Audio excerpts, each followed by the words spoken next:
Olá pessoal, bem-vindos a mais uma aula de História.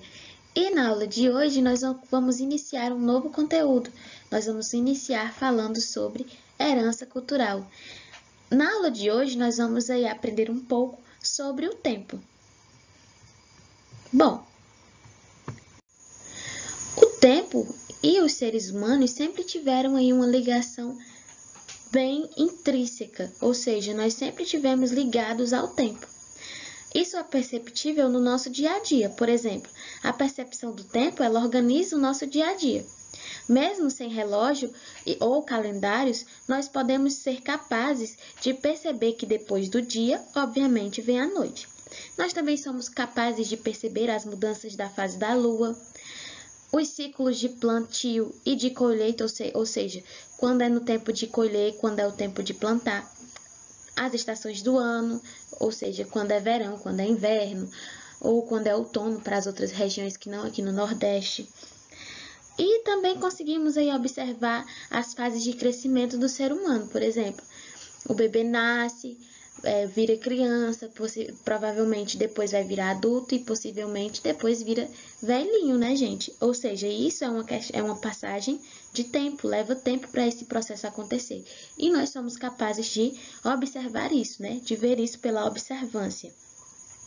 Ao observar a natureza, os seres humanos aprenderam a identificar também fenômenos que indicam a passagem do tempo. Com base, a partir dessas observações, foram criados instrumentos para marcar o tempo decorrido entre um evento e outro. E é sobre alguns desses instrumentos que nós vamos estudar hoje. Atualmente, a humanidade mede o tempo de diversas formas, mas antigamente não era assim. Como era que as pessoas antigamente faziam para perceber o tempo? Um dos primeiros instrumentos para a medição do tempo foi o relógio de sol, ilustrado aqui nessa imagem. Provavelmente ele foi criado pelos egípcios há mais de 4.000 anos. Mais tarde, os seres humanos também criaram outros tipos de relógio, como a ampulheta e o relógio de água. A ampulheta, gente, basicamente funcionava da seguinte forma. A areiazinha que está aqui em cima caía totalmente para baixo. Quando isso acontecia, queria dizer que o tempo havia se esgotado, né? Os minutos ou os segundos que demorasse ali havia se esgotado para quem estivesse marcando o tempo. E assim ela funcionava. E o que é que essas invenções tiveram, em comum? Elas foram feitas, para medir a passagem do tempo e reduzir a necessidade de observar a natureza para marcar as horas. Além da utilização do relógio, a quantidade de horas trabalhada no campo, por exemplo, era determinada pelo nascer e pelo pôr do sol. A necessidade de perceber o tempo pode fazer uma hora parecer mais lenta ou mais acelerada. Por exemplo, quando vocês estão na escola, parece que não é só um período que vocês estão lá, parece que é o dia todo em que vocês estão lá.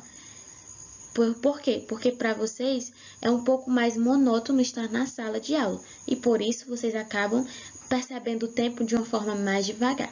No entanto, quando vocês estão brincando com os colegas de vocês ou conversando, parece que o tempo passa assim, num estralar de dedos, não é? E isso serve para quê? Para a gente perceber que o tempo determinado, dependendo da atividade que nós estamos exercendo, ele se comporta de uma forma diferente na nossa percepção, no nosso modo de vê-lo. Outra forma de medição de tempo é a partir dos calendários. Eles medem a passagem dos dias e por isso é usado para calcular períodos de tempo mais longos. Muitas sociedades antigas construíram seus próprios calendários, baseados nos ciclos solares ou lunares. E aí eles, a partir dessa observação do Sol e da Lua, eles organizavam sua passagem no tempo.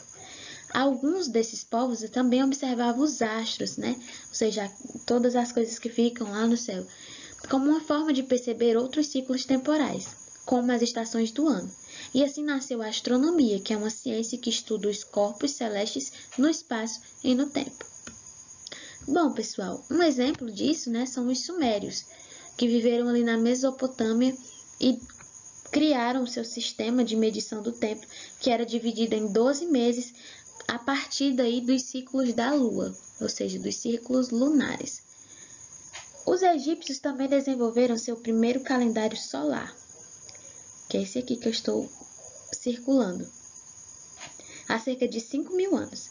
Ele foi criado de acordo com a observação do nascer e do pôr do sol, e dos ciclos das cheias e secas dos rios.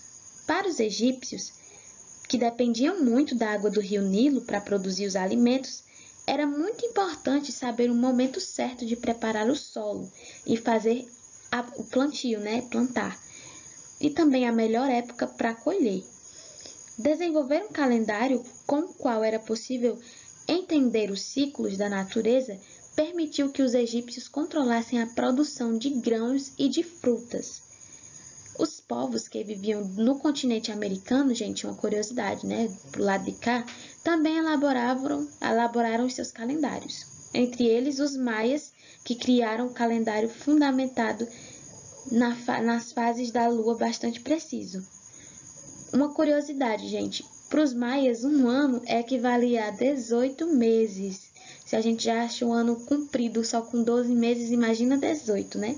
E cada mês tinha só 20 dias. Além de um intervalo mais curto de 5 dias, somando, no total, eles tinham 365 dias também.